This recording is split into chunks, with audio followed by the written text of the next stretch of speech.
Zelensky ने Azov सागर को बनाया काला होर्मुज। 9 दिन में 111 रूसी जहाजों पर निशाना।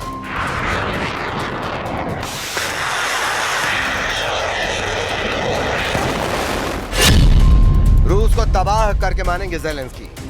ड्रोन अटैक से समुद्री रास्ता बंद।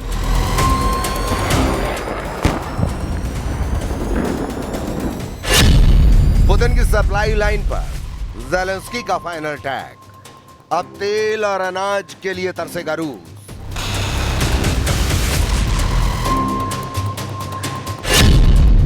यूक्रेन के ड्रोन अटैक से गुस्से में पुतिन मिसाइल पावर से कीव को मिटा देंगे। रूस यूक्रेन युद्ध और ज्यादा बारूदी बन गया है। यूक्रेन के राष्ट्रपति वोलोदिमीर ज़ेलेंस्की ने रूस को पूरी तरह तबाह करने की कसम खा ली है। यूक्रेन ने रूस पर ड्रोन अटैक बहुत तेज कर दिया है।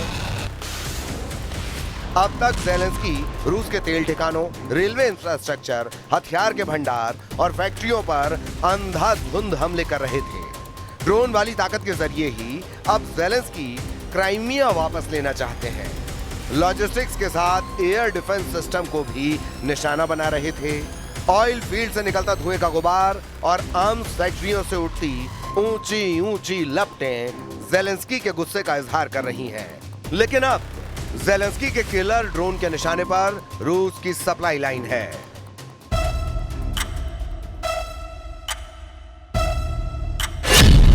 यूक्रेन के ड्रोन हमलों से रूस के समुद्री रूट बंद। पुतिन की बढ़ी टेंशन। यूक्रेन ने अज़ोव सागर में रूस के खिलाफ हमले तेज कर दिए हैं और अब अज़ोव सागर को रूस के खिलाफ ज़ेलेंस्की का काला होर्मुज कहा जा रहा है। यूक्रेन का दावा है कि उसने 9 दिनों के अंदर रूस के 116 से ज्यादा जहाजों पर ड्रोन से हमला किया है। इनमें से ज्यादातर तेल के टैंकर थे। ज़ेलेंस्की का मकसद साफ है, यूक्रेन क्राइमिया तक रूस की सप्लाई लाइन काटना चाहता है।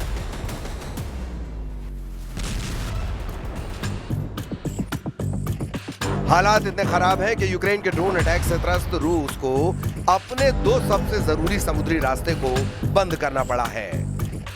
ये दोनों समुद्री रास्ते हैं डॉन एजोव चैनल और केर्च स्ट्रेट, जहां यूक्रेन लगातार ड्रोन अटैक कर रहा है।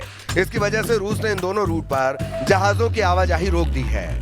डॉन एजोव चैनल अजोव सागर को रूस की नदियों और जलमार्गों से जोड़ता है, जबकि केर्च स्ट्रेट अजोव सागर को ब्लैक सी से जोड़ता है।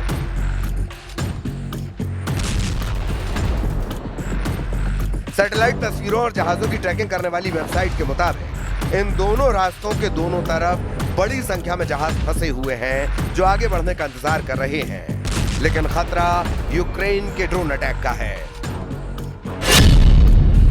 अब पहले केर्च स्ट्रेट को समझिए। 3 से 15 किलोमीटर चौड़ा है केर्च स्ट्रेट, जो अज़ोव सागर काला सागर के बीच में है। ये मारिउपोल और क्राइमिया के लिए बेहद अहम है। यूक्रेन के हमले से दक्षिण रूस का अनाज निर्यात प्रभावित हुआ है और क्राइमिया और डॉनबास तक सप्लाई का असर पड़ा है।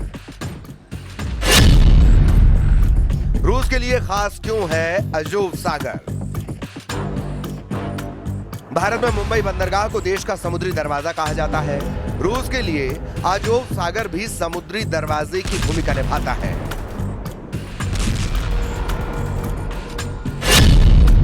अजोव सागर यूक्रेन और रूस के बीच एक छोटा सा समुद्र है जो केर्च स्ट्रेट के रास्ते ब्लैक सागर से जुड़ा है। यहां से आगे जहाज ब्लैक सी यानी काला सागर में पहुंचते हैं और फिर भूमध्य सागर के रास्ते दुनिया के अलग अलग देशों तक जाते हैं। मतलब रूस के दक्षिणी हिस्से से निकलने वाला अनाज, तेल, स्टील और दूसरे सामान पहले अजोव सागर पहुंचते हैं, फिर काला सागर होते हुए इंटरनेशनल मार्केट में जाते हैं। आकार में छोटा होने के बावजूद अजोव सागर रूस की अर्थव्यवस्था के लिए बेहद खास है। ये भूमध्य सागर के रास्ते एशिया से जोड़ता है। सोवियत काल में बना नदियों और नहरों का नेटवर्क इसी समुद्री मार्ग से जुड़ता है। इसके जरिए दक्षिणी रूस से तेल, गेहूं, सूरजमुखी का तेल, स्टील और दूसरे सामान पहले ब्लैक सी और फिर दुनिया के कई देशों तक पहुंचाए जाते हैं।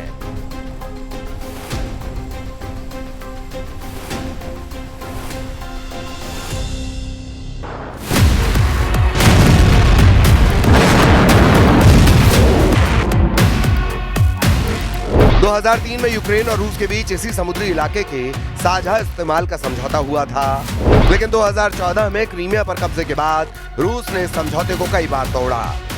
और जब फरवरी 2022 में रूस ने यूक्रेन पर हमला किया, तो हमले के बाद रूस ने अजोव सागर के आसपास के करीब पूरे यूक्रेनी तट पर कब्जा कर लिया।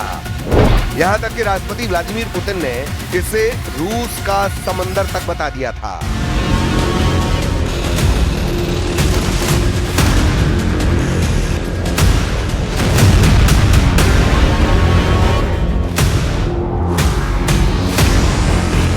लेकिन अब यूक्रेन के ड्रोन हमलों और समुद्र में बढ़ती शक्ति ने इस इलाके में भी रूस को सीधी चुनौती देना शुरू कर दिया है। यह ऑपरेशन जारी रहता है तो इसका असर केवल युद्ध तक सीमित नहीं रहेगा, बल्कि वैश्विक खाद्य आपूर्ति, ऊर्जा बाजार और अंतर्राष्ट्रीय व्यापार पर भी पड़ेगा।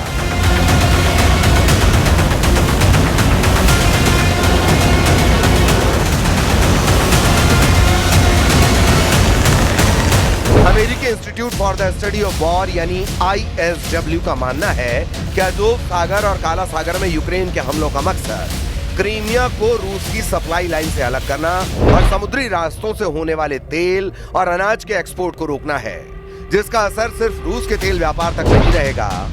गेहूं, सूरजमुखी के तेल और दूसरे खाने पीने के सामान के निर्यात पर भी असर पड़ सकता है, जहां पश्चिमी देशों के प्रतिबंध लागू नहीं है।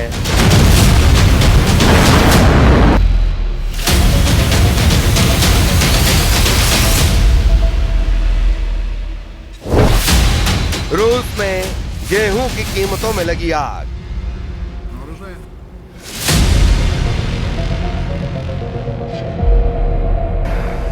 रूस दुनिया का सबसे बड़ा गेहूं एक्सपोर्टर है। पूरे विश्व के गेहूं निर्यात का करीब 20% हिस्सा अकेले रूस से आता है। इसमें भी रूस के करीब 25% गेहूं का निर्यात अजोव सागर के रास्ते होता है। अगर ये संकट जारी रहा तो रूस को अरबों डॉलर का आर्थिक नुकसान हो सकता है। जैसे अमेरिका ईरान युद्ध में होर्मुज को हथियार बनाने से तेल के दाम आसमान छूने लगे हैं, वैसे ही अजोव सागर में संकट बढ़ने के बाद अंतर्राष्ट्रीय बाजार में गेहूं की कीमतें भी बढ़ने लगी हैं।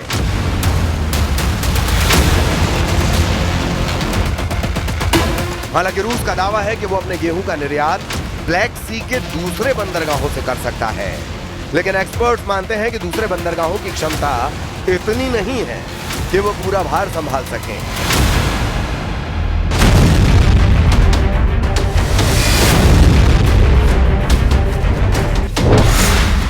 सप्लाई चेन पर वॉर से गुस्से में पुतिन कीव पर मिसाइलों से लगा दिया आग।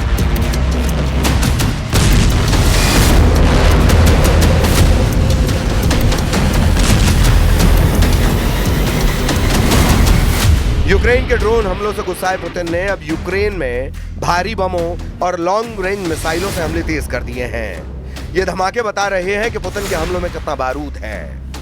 Не могу зайти, хочу зайти, не дают, не получается. Вот и терроризируют население, убивать, все. रूस ने यूक्रेन की राजधानी कीव पर मिसाइल अटैक कर बड़ी बड़ी इमारतों को जमींदोज कर दिया है।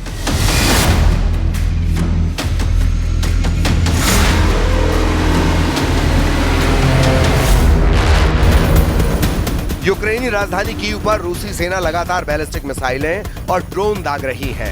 हालांकि अभी रूस यूक्रेन के हालात और समीकरण तेजी से बदल गए हैं। क्या यूक्रेन की तरफ से युद्ध में कूदेगा फ्रांस?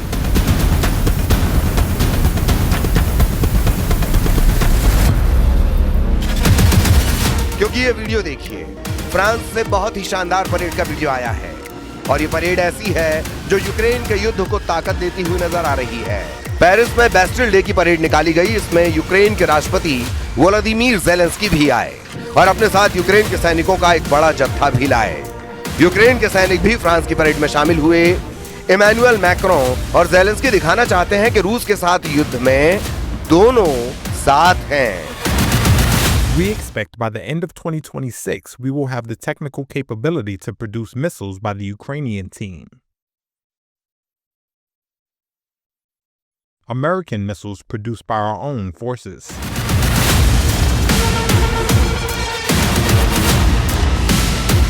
फ्रांस पहले ही ऐलान कर चुका है कि वो यूक्रेन को फाइटर जेट से लेकर क्रूज मिसाइल जैसे हथियार देगा।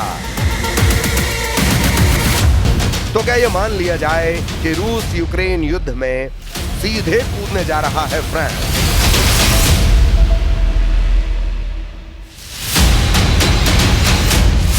अगर ऐसा होता है तो रूस यूक्रेन युद्ध का दायरा बहुत ही बढ़ जाएगा और बर्बादी की कहानी ऐसी होगी जिसकी किसी ने कल्पना न की हो।